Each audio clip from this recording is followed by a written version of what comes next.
बहुत शुक्रिया संचालक महोदय, आपने अतिरिक्त जिम्मेदारी मेरे ऊपर डाल दी है इन उम्मीदों की। मगर मुझे लगता है कि इस तरह के आयोजन का मकसद भी ये होता है कि जिन कंधों के ऊपर जिम्मेदारियां हैं वो जब इस तरह के मंचों पर एकजुट नज़र आते हैं तो ऐसा लगता है कि हम एक दूसरे से और हिम्मत लेकर के लौटते हैं कि इस लड़ाई को अभी और आगे बढ़ाना है। इसलिए आपका बहुत शुक्रिया। और इस मंच पर जिस पर संविधान और सामाजिक न्याय की बात होनी है, संविधान के मूल शिल्पी बाबा साहब डॉक्टर भीमराव अंबेडकर की निर्वाण दिवस की पूर्व संध्या पर यह आयोजन हो रहा है और जिस जगह हो रहा है इसे यहां होना बहुत जरूरी भी है। खुदाई के वक्त में हम बुनियाद की बात करने के लिए यहां इकट्ठा हो गए और उस बुनियाद का नाम है भारत का संविधान। इस आयोजन करके सभी आयोजकों को मेरा बहुत शुक्रिया कि आपने मुझे आप सबसे मिलने का मौका दिया, क्योंकि जब भारत की आजादी की लड़ाई चल रही होगी तब भी भारत जोड़ो अभियान चला, अब आजकल भारत खोदो अभियान चल रहा है। और ऐसे वक्त में ये खुदाई सबसे ज्यादा बड़ा खतरा बनकर के जिसके सामने आई है उसका नाम है भारत का संविधान। और हम संविधान बचाने वाले लोग यहां इकट्ठा हुए हैं, अलग अलग खित्ते में, अलग अलग खेमे में, अलग अलग रंग में, जो जहां इस तरह की लड़ाई लड़ रहा है। आज वक्त का तकाजा है कि उसे न्यूनतम सहमति पर हर वक्त मोड़ पर ऐसे मंचों पर एक साथ बैठना होता है। और बात जब ऐसे लोगों की हो, जो ये मंच सजा है ये राजनीतिक नहीं है, वैचारिक मंच है, इसलिए राजनीति से ज्यादा बड़ा मंच है, इसके लिए भी हम शुक्रिया अदा करते हैं। उत्तर प्रदेश के बड़े कवि रहे आदरणीय उदय प्रताप सिंह जी की एक लाइन मुझे याद आती है कि इस दौर में जब कोई नहीं सच बोल रहा है, एक तुझको ही क्या बड़ी, इस दौर में जब कोई नहीं लब खोल रहा है, तुझको ही क्या पड़ी है जो सच बोल रहा है। मैं संजय सिंह जी को बहुत धन्यवाद देता हूं कि आपने हमें यह मौका दिया कि इस तरह के तिरंगा शाखा के आयोजन में एक जो बौद्धिक और सामाजिक सम्मेलन सामाजिक न्याय और संविधान पर हो रहा है, इसमें आपके साथ शरीक होने का मौका मिला। और ये वक्त बहुत नाजुक है।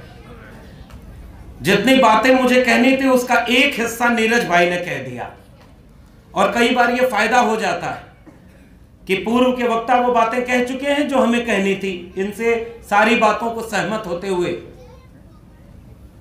मैं आपसे गुजारिश करना चाहता हूं, बच्चे यहां बैठे हुए हैं, बहुत देर से बैठे होंगे, हम लोग भी बच्चे रहे, विद्यार्थी रहे। बचपन में हमने कविता सुनी थी कि हम लाए हैं तूफान से कश्ती निकाल के, इस देश को रखना मेरे बच्चों संभाल के। ये उम्मीद थी कि जितने लोगों ने तूफान से दरिया पार करके इस मुल्क की कश्ती को हमें सौंपा, उन्होंने ये उम्मीद रखी थी कि इसे संभालना, और आज हम वहां खड़े हैं कि इसे संभालने में भी बहुत मुश्किल आ रही है। जिस नायक की तस्वीरें आयोजन समिति ने लगाई हैं, ये पोस्टर जाते आते फोटो खींचकर इसका ले जाइएगा, इसके लिए भी मैं बधाई देता हूं। इस तरफ लिखा है शिक्षित बनो, संगठित रहो, संघर्ष करो। बाबा साहब डॉक्टर अंबेडकर का सबसे अहम वाक्य जो मुझे बहुत अच्छा लगता है वो यही है कि इस लड़ाई की सबसे पहली बुनियाद है शिक्षा, इसलिए शिक्षित बने बिना संगठित होना मुश्किल है और फिर संघर्ष असंभव हो जाता है। और इसलिए ये शिक्षित बनने, संगठित रहने और संघर्ष करने का वक्त है। आप दूसरी तरफ देखेंगे उसी का एक एक्सटेंशन कि शिक्षा वो शेरनी का दूध है, जो पिएगा वो दहाड़ेगा। ये सबसे महत्वपूर्ण वाक्य है,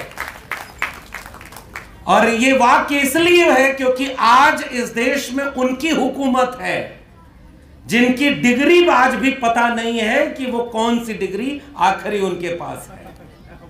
और जिनकी बात हम कर रहे हैं बाबा साहब डॉक्टर अंबेडकर की, उनके पास कुल मिलाकर 32 डिग्रियां थी और 4 पीएचडी उन्होंने की थी, विदेश से पढ़कर आए थे, और 32 डिग्रियों में से एक भी डिग्री फर्जी नहीं थी, सारी ओरिजिनल डिग्रियां थी। इसलिए वो शिक्षा की अहमियत जानते थे।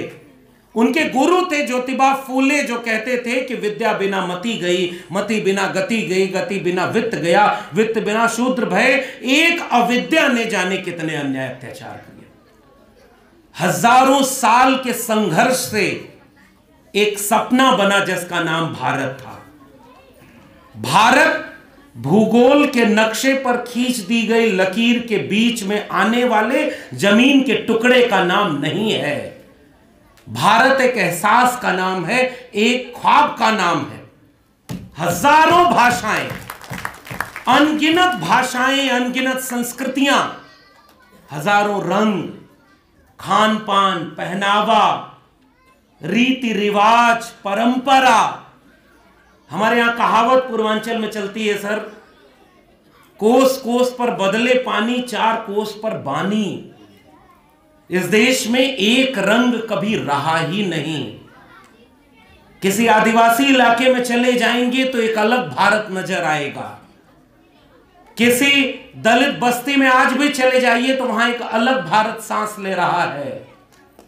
किसी गांव कस्बे में, सुदूर इलाके में चले जाइए, किसी और बस्ती में चले जाइए, रंग बदलेंगे, पहनावा बदलेगा, भाषा बदलेगी, संस्कृति बदलेगी, खान पान सब बदलेगा। उन सब को अगर किसी ने एक किया, जोड़ा, तो उस किताब का नाम है भारत का संविधान। उसी संविधान से ये भारत सबका भारत बनता है।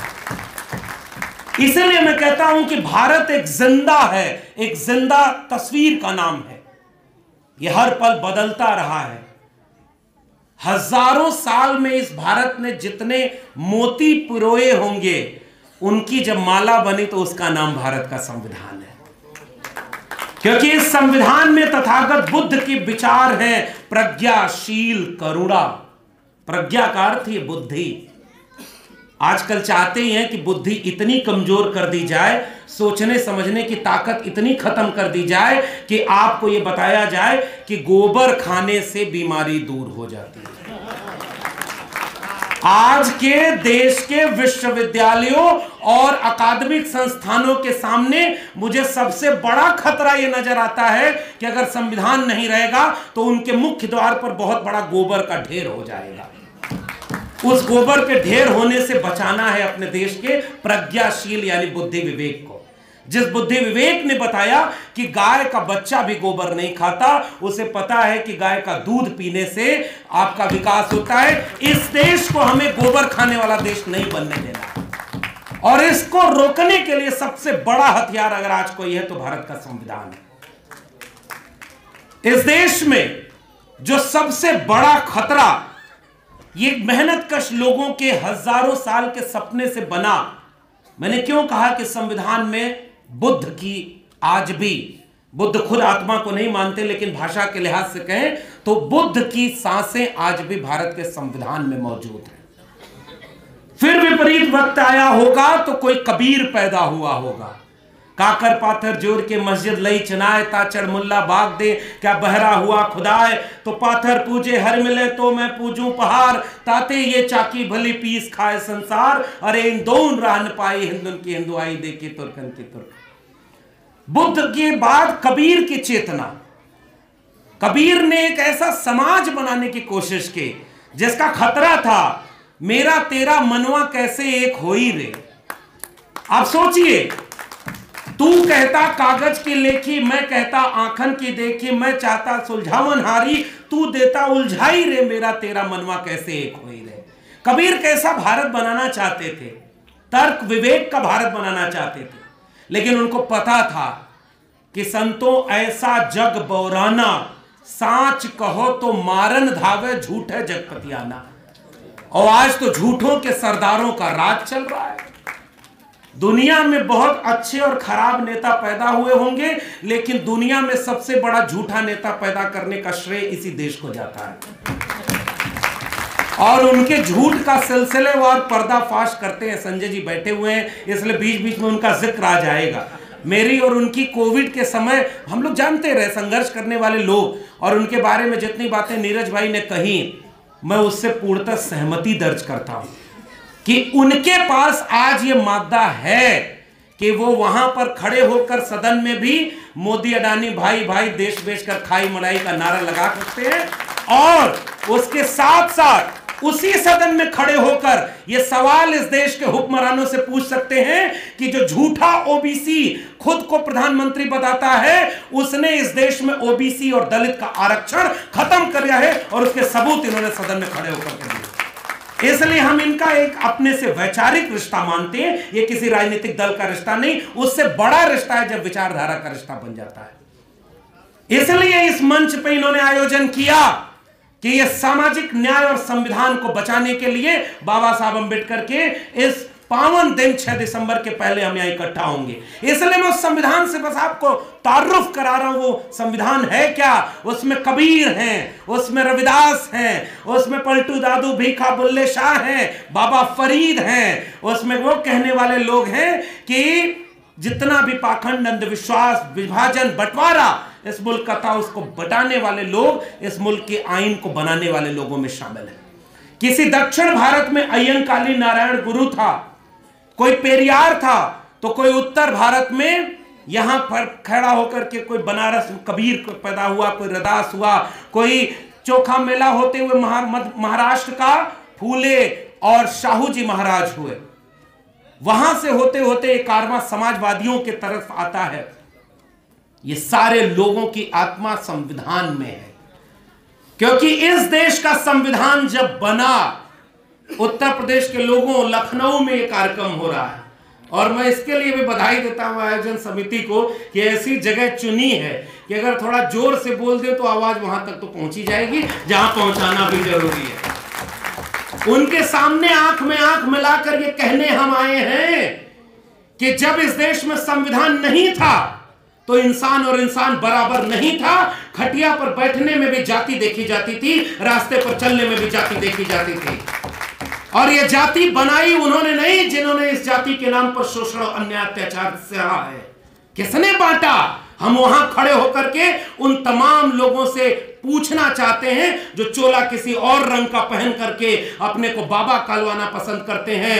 हम यहां से कहना चाहते हैं कि इस देश में ऐसे किसी बाबा की जरूरत नहीं। इन बाबाओं के बिना यह देश चल जाएगा, लेकिन एक बाबा है जिसके बिना नहीं चलेगा, वो बाहर बाबा साहब भीमराव अंबेडकर। क्योंकि आजकल तो नए नए और भी बाबा पैदा हो गए जो कविता, जो टेलीविजन पर जा रहे हैं। एक बाबा को मैंने देखा कि उसके सामने कोई गया और कहा कि बाबा मुझे पथरी हो गई है। उसने आंख बंद किया, कुछ पढ़ा और ऐसे कैंची चलाई। थोड़ी देर बाद कहा बच्चा का पथरी, तो देख के कहा बाबा गायब, बाबा की जय हो। बताइए, ऐसे बाबाओं से देश चलाना चाहते? आप इस देश को वहां पहुंचाना चाहते हैं? तो बताओ, ये डॉक्टर राम मनोहर लोहिया हॉस्पिटल यहीं उत्तर लखनऊ में है और यहीं पीजीआई है। जाके देखना, सुबह 9 बजे 8 बजे इस देश के गरीब, कमजोर, मजलूम वहां लाइन लगाए हैं कि उनके घर का कोई बीमार हो तो उसको इलाज मिल जाए, और नहीं इलाज मिल रहा, लोग लाशों को अपने कंधों पर उठाकर वापस लौटने को मजबूर है। पढ़ाई खत्म, दवाई मिल नहीं रही, और आपकी जेब की कमाई खत्म कर दी। इसीलिए रोज ये धर्म के नाम पर लड़ाना चाहते हैं। इसलिए संविधान खतरे में है, और संविधान बचाने का सम्मेलन ये आज के वक्त का सबसे जरूरी सम्मेलन बन गया।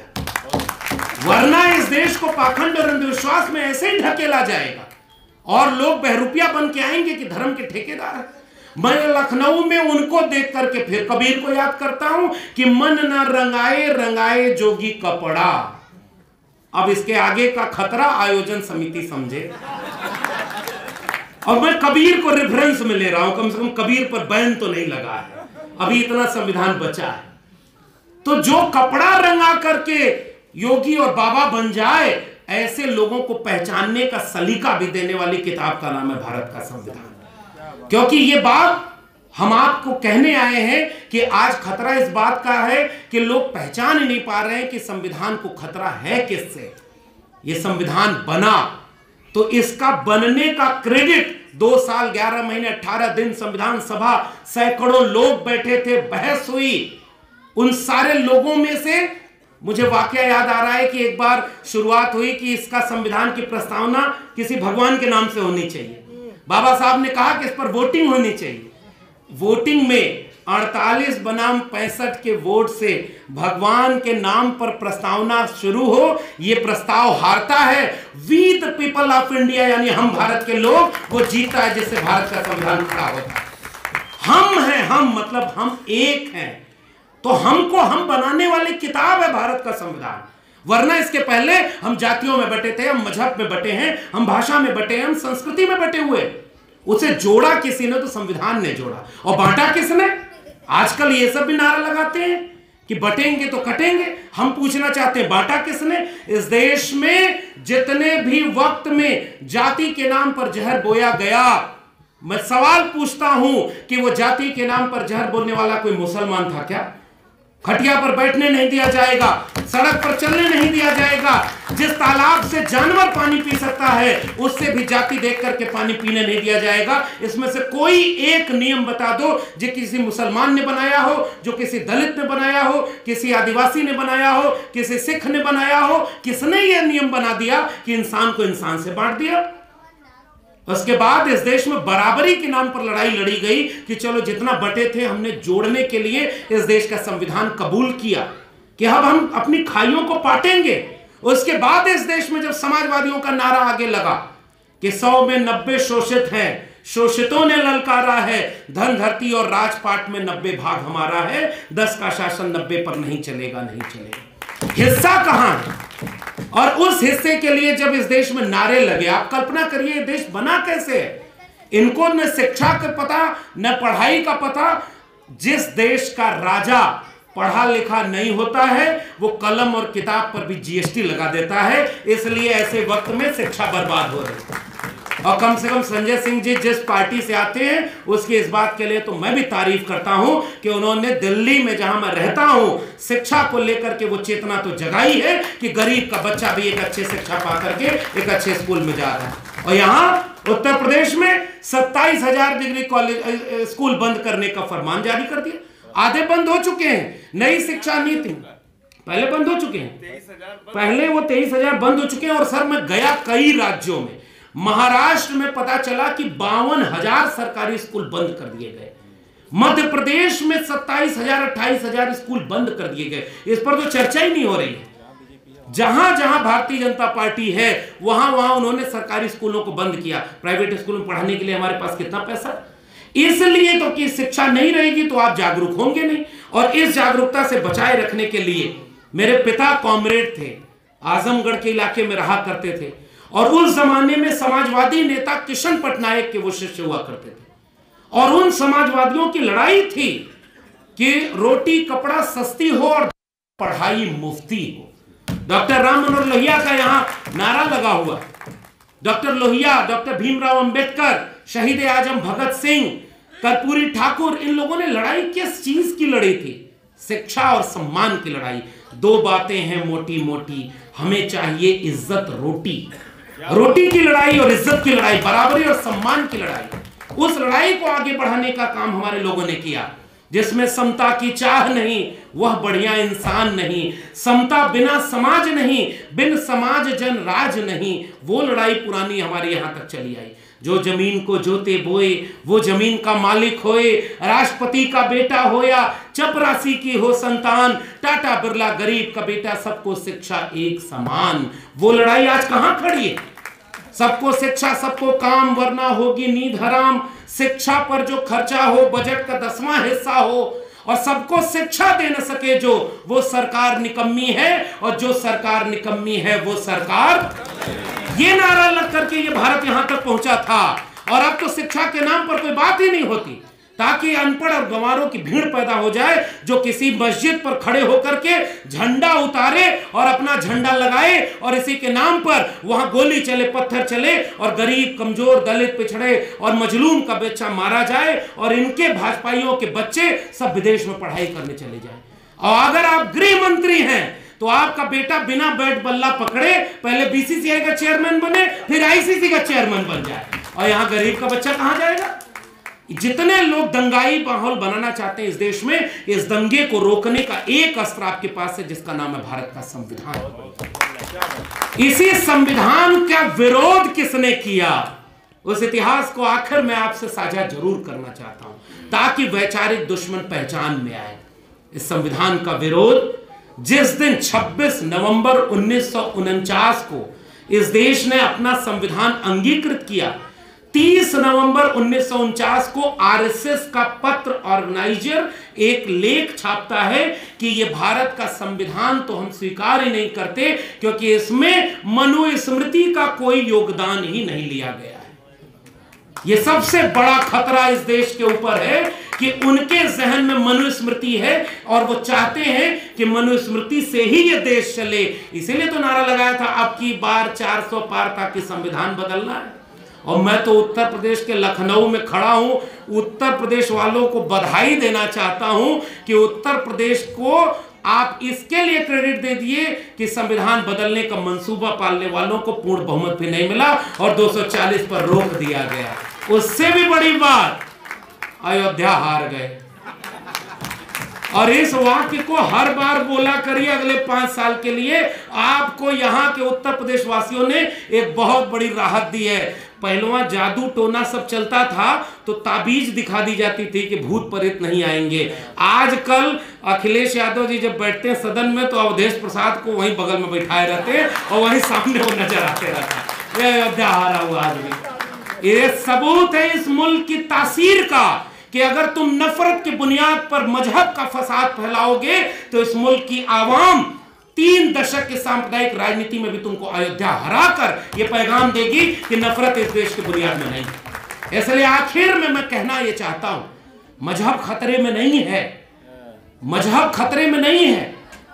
इस देश में संविधान ऐसे खतरे में है कि एक तरफ लेटरल एंट्री, संजय जी बैठे हुए, मैं फिर से बधाई देता हूं, लेटरल एंट्री का सवाल हो, एनएफएस का सवाल हो, प्राइवेटाइजेशन का सवाल हो, रिजर्वेशन का सवाल हो, जितनी भी बार आप सदन की प्रोसीडिंग देखेंगे आप उनको यहां पर बोलते हुए सुनेंगे कि कैसे इस देश के दलितों, पिछड़ों, आदिवासियों के हक मारे जा रहे हैं और उस पर चर्चा न हो, शिक्षा पर चर्चा न हो। इसलिए रोज संविधान खतरे में बताया जाता है। और आजकल अब मैं आखिर में एक छोटा सा किस्सा सुना देना चाहता हूं जिसके बाद मैं अपनी बात खत्म करूंगा और चूंकि वक्त भी बहुत हो गया है। कल रात मैंने एक सपना देखा और सपना यह देखा कि एक जगह खुदाई हो रही है।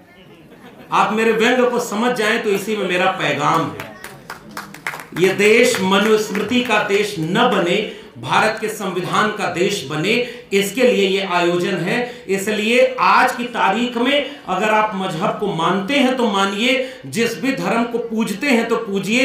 एक गुजारिश यहां से लेकर जाइएगा कि अपने घर में संविधान की एक कॉपी जरूर रखिएगा और उस पर बातचीत करिए। मुझे लग रहा है वहां से लड़ाई का आगाज हो जाएगा और न्यूनतम सहमति पर अधिकतम एकता बनाने का वक्त है। जहां 10 में 5 बातें अगर हमारी मेल नहीं खा रही, कोई बात नहीं, 10 में 5 जगह हम अगर एकजुट हैं कि इस देश का प्रेम्बल कॉन्स्टिट्यूशन का कहता है सेकुलर, डेमोक्रेटिक और प्रोग्रेसिव कंट्री बनाने के लिए, तो उस प्रेम्बल के लिए एक हो जाए जिसमें हम एक धर्मनिरपेक्ष और तटस्थ देश बनाना चाहते हैं। अब आखिर में मैं अपना सपना सुना करके आपको जाना चाहता हूं, क्योंकि सपने देखने का काम प्रधानमंत्री जी तक ही थोड़ा है। आप झूठ बोलने का काम वहां हो सकता है लेकिन यहां से तो सच बोला जाएगा, लेकिन सपना जो देखा वो तो बताया जाएगा। इस बात को कहना कि मैं सपने में जब गया तो वहां देखा कि खुदाई हो रही है। जब खुदाई हुई तो सबसे पहले मैंने देखा एक तस्वीर कि कहा गया कि इस मस्जिद के नीचे मंदिर है, खुदाई करना है। खुदाई शुरू हो गई और थोड़ा गहरी खुदाई होते चली गई तो पता चला उसमें तथागत बुद्ध की मूर्ति का अवशेष नजर आने लगा। उसमें बुद्ध नजर आने लगे। थोड़ा और खुदाई हुई तो मूर्तियों के बाद कुछ और चीजें मुझे नजर आई। मुझे वो सड़क नजर आई जिस पर इस देश के दलितों को चलने का अधिकार नहीं था, और ये अधिकार किसी मुसलमान ने नहीं छीना था। इस देश में मंडल कमीशन लागू हुआ तो मंडल कमीशन के लागू होने का विरोध एक भी मुसलमान ने नहीं किया था। पहचानिए कि आपका वैचारिक शत्रु है कौन। इस देश में आरक्षण विश्वविद्यालयों और संस्थाओं में होगा, इसका विरोध किसी मुसलमान ने नहीं किया था। इस देश में जब भी सामाजिक न्याय की बात होगी तो वो विरोध उन्होंने नहीं किया। लेकिन मुझे एक बैलगाड़ी मिली जिस पर अय्यंकाली चलकर क्रांति कर रहा था 1902-3 में, जिस सड़क पर चलने से दलितों को रोका गया। उस बैलगाड़ी के बाद और खुदाई हुई तो मुझे मिला एक दरबार जिसमें एक राजा बैठा हुआ है। वो राजा अपने दरबार में जाति जनगणना कराता है जिसका नाम है छत्रपति शाहू जी महाराज। वो चाहता है कि इस देश में सबको सबके हिस्से का हक और अधिकार मिल जाए। फिर और खुदाई हुई, उसके नीचे कोई कबीर मिला, वो जुलाहा जो अपना तन्ना बन्ना काम कर रहा था, उसने भी ये बात कही। उसका पैगाम मिला, किसी रविदास की जूती मिली, किसी दादू दयाल का एक पात्र मिला जिसमें वो लोटे में लेकर के पूरे पूर्वांचल के इलाके में घूम घूम करके संत आंदोलन को चलाया करते थे। वो भारत की बुनियाद में मुझे जितने गहराई जाते गए उतना कोई न कोई मिलता गया। और खुदाई हुई तो कोई गुरु नानक मिला जिन्होंने अपने गुरु ग्रंथ साहब में वो सारी मानवता के मूल्य पिरोए थे जो इस भारत की बुनियाद में थे। थोड़ा और खुदाई हुई तो वो खुदाई और गहरी गई। कोई अलवार, कोई नैनार, कोई सिद्ध, कोई नाथ परंपरा का कोई योगी, कोई ऋषि मुनि आया जो इंसान को इंसान के बराबर समझने की बात किया करता था। और जब खुदाई हुई तो वहां फिर आखिर में एक राजा मिला जो फकीर था। वो राजा 10 लाख का सूट पहने हुए था। वो राजा 1.5 लाख का चश्मा लगाया हुआ था। वो फकीर के पास एक झोला था जिस झोले में उसने इस देश के गरीब कमजोर बच्चों की शिक्षा, स्कूल, कॉलेज, नौकरियां, सम्मान और अधिकार को अपने झोले में भर लिया था और उसे अपने देश के पूंजीपति दोस्तों को बेच रहा था और यह कह रहा था कि देखो तुमको मजहब की बुनियाद पर मैंने लड़ा दिया, देखो तुमको जात पात के नाम पर बांटा हमने, लड़ाया हमने, लेकिन इस देश पर हुकूमत आज भी हमारी चल रही है। और खुदाई अंत में जब पहुंची तो वहां पर चल करके मुझे इस मुल्क का सबसे पुराना दस्तूर, सबसे पुराना सिंधु घाटी सभ्यता का एक मुहर मिली जो चीख चीख करके कहती रही कि ये मुल्क ऐसे फसादियों के हाथ जलने से, ऐसे नफरतियों के हाथ जल जाने के लिए तैयार नहीं है।